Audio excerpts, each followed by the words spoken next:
Ryan Clark had spent his entire life working his way up in the banking industry. He wasn't born into wealth. He didn't have connections that smoothed his path. Everything he had, he built from the ground up, starting as a part-time teller in college, grinding through long hours, dealing with impatient customers while balancing coursework. He understood what it meant to work behind the counter, to clock in and out, and to worry about making ends meet. That's why, even after becoming the CEO of Northview National Bank, he refused to sit in a corner office making decisions based solely on reports and numbers. A spreadsheet didn't tell you what was really happening in your branches. The real story lived in the break rooms, in the quiet conversations between employees, in the exhausted sighs at the end of a long shift. So, every few months, Ryan went undercover. No suit, no title, no corporate entourage, just a man walking into his own bank as a regular customer. Most of the time, he found small issues, long wait times, an employee struggling with software, a customer service rep who looked like they could use a break. But every now and then, he saw something that shook him. Tonight, he chose a small branch in Dayton, Ohio. It wasn't struggling according to the reports. Profits were steady, customer satisfaction scores were solid. On paper, it was just another ordinary location. But numbers didn't show you everything. Ryan walked in wearing a navy blue button-down, sleeves rolled up, and a pair of jeans. He looked like any other customer stopping by after work. The bank had that early evening quiet, just a handful of customers finishing up transactions before heading home. The lighting was a little too fluorescent, the air conditioning a little too cold. Behind the counter, tellers handled deposits and withdrawals with the efficiency of people who had done it 1,000 times before. A middle-aged man in front of him fumbled with his debit card, trying to explain something to the teller. The young woman behind the counter smiled politely, but there was tension behind her eyes. Ryan glanced around. A manager in a stiff gray suit hovered near the back, watching the interactions closely. Something about his posture was off. Not just observant, but controlling. But Ryan didn't have time to analyze further, because that's when he heard it. A soft, muffled sound coming from the hallway to the left. He barely noticed it at first, but when the customer in front of him finally moved along, the sound became clearer. Someone was crying. Not loud, not dramatic, a quiet, stifled sob, the kind you let out when you're trying not to break. Ryan turned slightly, following the sound with his eyes. The break room door was slightly ajar, and inside he caught a glimpse of a young woman, her head bowed, fingers gripping the edge of the table like she was trying to keep herself together. Another employee stood beside her, speaking in hushed tones. Ryan didn't know her, but the look on her face hit him like a punch to the gut. Something was very wrong, but the question was, what? And that's when Ryan decided he wasn't leaving until he found out. Ryan stood in line, his body still facing the counter, but his mind was elsewhere. The crying, it wasn't just frustration, it was pain. He knew the difference. He had seen employees overwhelmed by busy days or irritated by difficult customers, but this was something deeper. His instincts told him to walk over, ask if she was okay. But he wasn't Ryan Clark, CEO, in this moment. He was just another customer, a stranger. Instead, he listened. The other employee, a young man maybe in his mid-20s, kept his voice low, trying to console her. Ryan caught fragments. "Marie, you can't let him. He doesn't own you." Marie. That was her name. Her response was nearly a whisper, but Ryan picked up the defeat in her tone. "What choice do I have?" she said. "He's already made it clear if I don't do what he says, I'm gone." Ryan's jaw tightened. His first thought was a customer issue, maybe someone had harassed her. The bank saw its fair share of entitled customers who thought they could talk down to tellers, but the way she said it, "If I don't do what he says," that wasn't about a customer. That was about someone inside the bank. Before he could think further, the teller in front of him called out, "Sir, I can help you over here." Ryan turned and walked up, offering a polite smile. The young man behind the counter, Alex according to his name tag, looked fresh out of college. "How's your day going?" Ryan asked, keeping his voice light. Alex hesitated just for a second. It was barely noticeable, but Ryan caught it. "It's been good," Alex said, forcing a smile. "How can I help you today?" Ryan pulled a deposit slip from his pocket, something he always carried when doing these undercover visits. "Just needed to make a deposit." Alex took the slip and entered the account number into the system, but Ryan could see it, the tension in his shoulders, the way his fingers hovered over the keyboard before typing. He was distracted, on edge. Ryan glanced at the manager near the back of the bank, the one with the stiff posture and constant surveillance. His gaze flickered toward the break room, just for a second. Alex must have noticed Ryan looking because he suddenly spoke up, lowering his voice.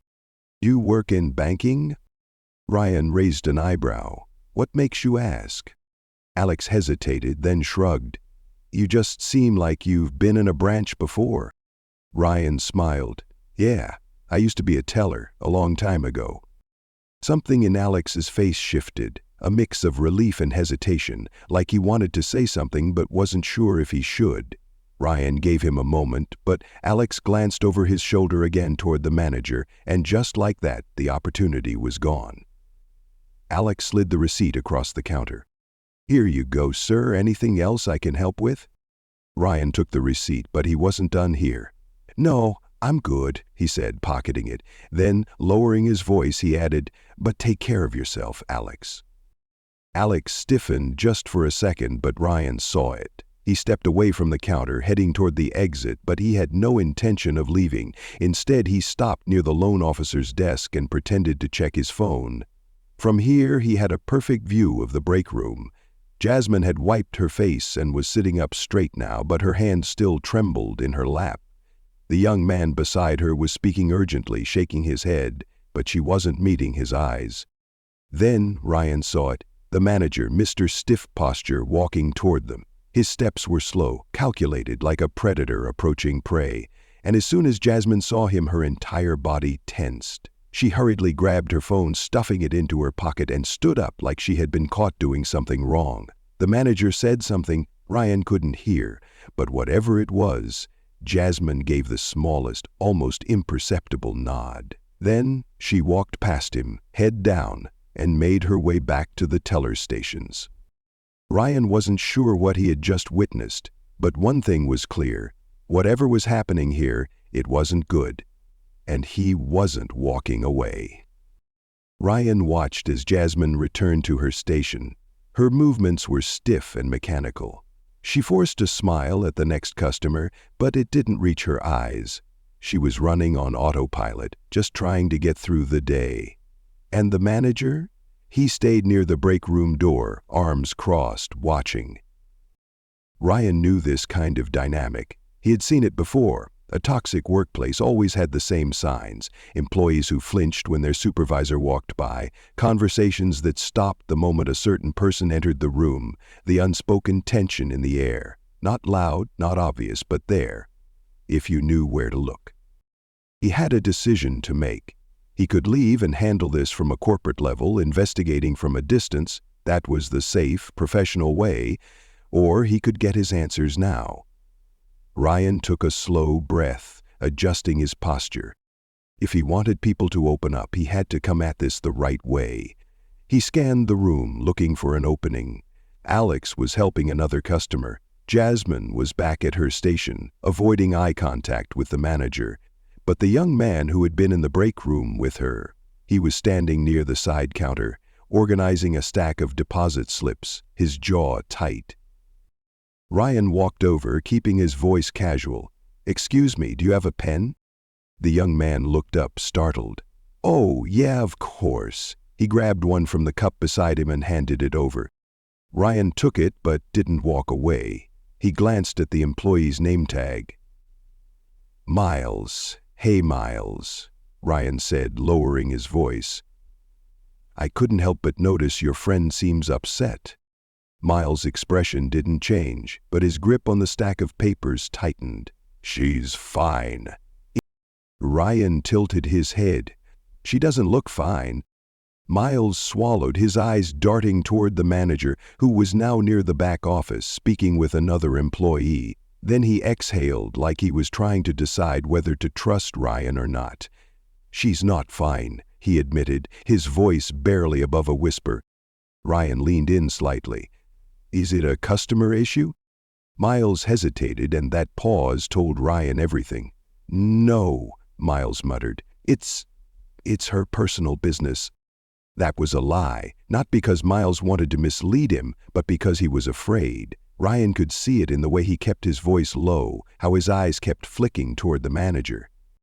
"How long has she been working here?" Ryan asked, keeping his tone light, conversational. "A little over a year," Miles answered automatically. Then he tensed. "Why?" Ryan shrugged, "Just wondering if she likes it here." Miles let out a humorless chuckle. "She doesn't, but she can't afford to leave." And there it was, the real problem. Jasmine wasn't just unhappy, she wasn't just stressed, she was trapped. Ryan's gut tightened. He had seen situations like this before, where employees felt stuck, unable to walk away because of financial pressure, personal struggles, or worse, fear. And now, he had a feeling this wasn't just about a bad work environment. Something else was going on here. Something bigger. Before he could ask anything else, Miles stiffened. Ryan didn't have to turn around to know why. The manager was walking toward them. The air shifted, thick with something unspoken. Ryan could feel the power dynamic in the room change in real time. "Everything okay over here?" the manager asked, his voice smooth but firm. Miles immediately dropped his gaze, busying himself with the papers in front of him. "Yes, sir, just helping a customer." Ryan turned, finally facing the man up close. Mid-40s, crisp suit, sharp features, eyes that had seen too much and cared too little. This wasn't just a bad boss. This was someone who knew exactly how much control he had and enjoyed it. The name tag on his blazer read Ron Halverson. "Can I help you with something?" Halverson asked, his tone polite but edged. Ryan offered a casual smile. "Just getting a pen. Miles here was kind enough to help me out." Halverson didn't break eye contact. "Good." He clapped Miles on the shoulder a little too firmly. "Let's stay focused on work." Miles nodded quickly, his eyes on the papers. "Yes, sir." Ryan clenched his jaw but didn't react. Not yet. He thanked Miles and stepped away, feeling Halverson's eyes on him the entire time as he made his way toward the door. His mind was already made up. He wasn't leaving, not until he found out exactly what was happening in this bank. Ryan stepped outside, letting the evening air cool his frustration. But he wasn't leaving, not yet. He walked toward his car, just far enough to make it look like he was done with his business, then leaned against the hood, pretending to check his phone. In reality, he was thinking hard. Something wasn't adding up. Jasmine was terrified, Miles was hesitant, and Halverson, that man had the look of someone who thrived on control. Ryan had dealt with plenty of bad managers before, but this was different. This was calculated. If he wanted real answers, he needed to talk to someone who wasn't afraid. And then, as if the universe was working in his favor, Alex stepped outside. The young teller from earlier was standing near the side entrance, scrolling through his phone, probably on a break. Ryan made his move. He walked up casually, hands in his pockets. "Long day?" Ryan asked. Alex looked up, startled, then relaxed when he recognized him. "Yeah, Fridays are always busy." Ryan nodded. "Mind if I ask you something?" Alex hesitated but shrugged. "Sure." Ryan kept his voice light. "Your branch manager, Halverson. What's he like?" Alex's expression darkened. It was quick, just a flicker, but Ryan caught it. "He's strict," Alex said carefully. "Likes things done a certain way." Ryan tilted his head. "That normal for managers?" Alex exhaled, looking around as if checking for eavesdroppers. Then he lowered his voice. "He's not just strict. Alex struggled for the right word. "He pushes people hard, especially Jasmine." Ryan folded his arms. How so? Alex hesitated again, like he was debating whether to say more. Then, in a voice barely above a whisper, he said something that made Ryan's stomach turn. Makes her stay late, alone. Ryan's muscles tensed.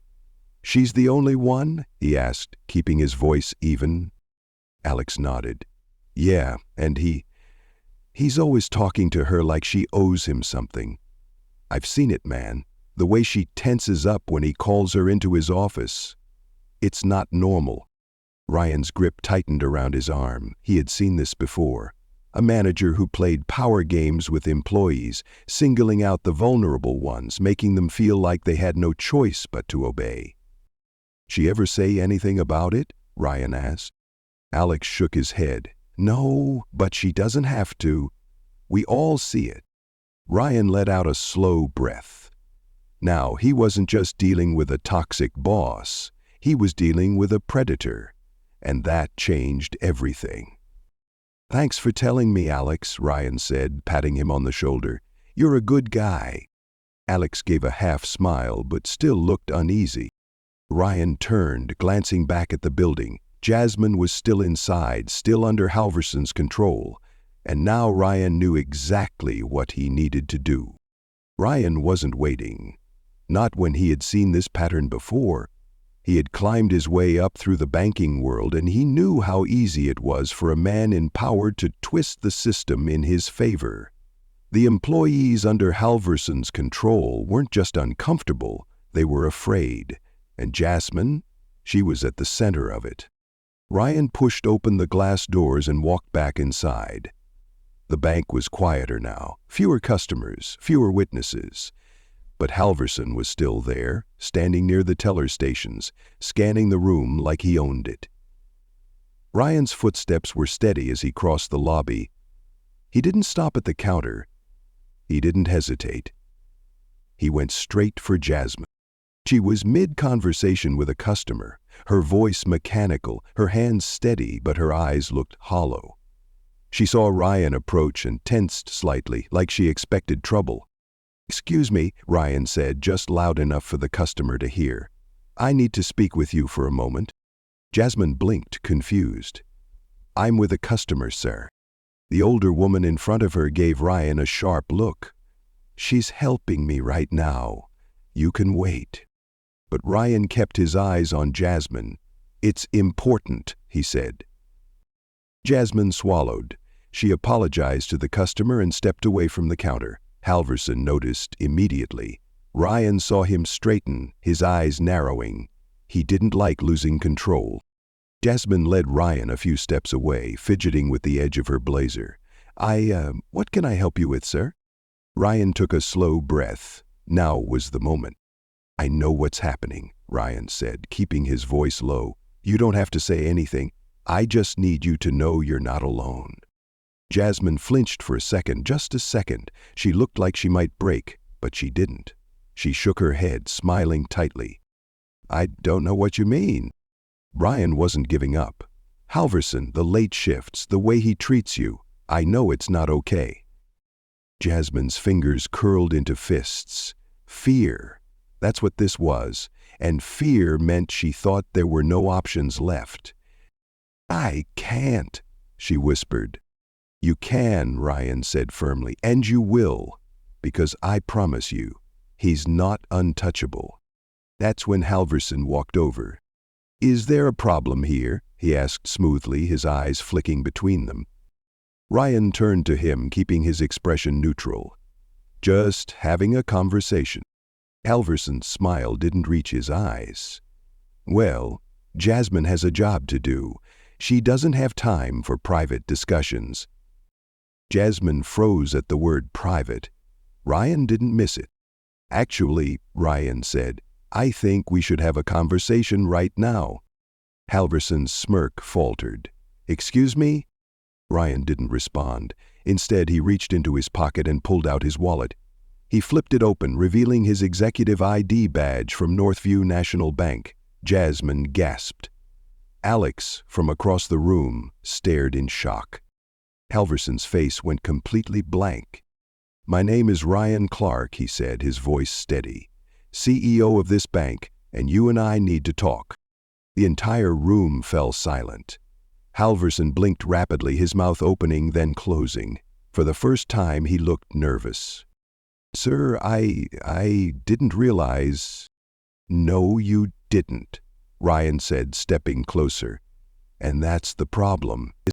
Jasmine took a shaky breath, looking between them as if still processing what was happening. Ryan turned to her, his voice gentle. "You're safe now." And this time, she believed him. The silence stretched for what felt like forever. Jasmine stood frozen, her breath uneven. Alex, Kenny, and the rest of the employees had stopped what they were doing, eyes flicking between Ryan and Halverson.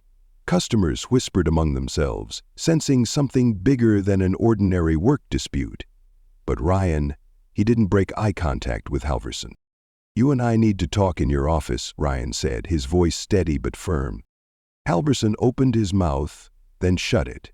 He was scrambling, calculating how much trouble he was actually in. Sir, Halverson stammered. "I assure you, there's been a misunderstanding. If you just give me a moment to—" Ryan didn't move. He didn't blink. "Your office, now."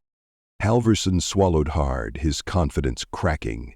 He turned stiffly and led the way toward his office. Ryan followed, but before stepping inside, he turned back to Jasmine. "Stay here," he said gently. "This won't take long." Jasmine barely nodded, her hands trembling at her sides. Ryan stepped inside the office and closed the door behind him. Halverson took a seat at his desk, trying to pull himself together. He let out a forced chuckle, shaking his head. "I have to say, sir, I didn't expect to see you here tonight. A bit unusual for the CEO to visit a branch without notice." Ryan leaned forward, resting his hands on the desk. "You know what else is unusual?" he said, his voice low. "A branch manager abusing his power to intimidate his employees." Halverson flinched. I know what you've been doing," Ryan interrupted. "I know about the late-night shifts, I know about the way you treat Jasmine, and I know you think you can get away with it." Halverson's face paled. "Sir, I assure you I have always conducted myself professionally. If there have been any misunderstandings—" "Save it," Ryan snapped. He wasn't here for excuses. He reached into his pocket and pulled out his phone. With a single tap, he played back the recording. Jasmine's voice, raw and shaken, came through the speaker. "If I don't do what he says, I'm gone." Then, Miles' hushed response, "Jasmine? You can't let him. He doesn't own you." The color drained from Halverson's face. "You should have known better," Ryan said, his voice colder now. "You've been playing this game for a long time, haven't you? Preying on the employees who need this job the most, making them feel trapped. But let me be very clear. You just ran out of time." Halverson's hands trembled. "Please, I can explain." Ryan straightened. "No, you can't." He pulled out his phone again, this time dialing corporate HR. "You're done," Ryan said simply. "You will never work in this industry again." Halverson sat there frozen as Ryan stepped toward the door. His power was gone, and Ryan, he wasn't done yet.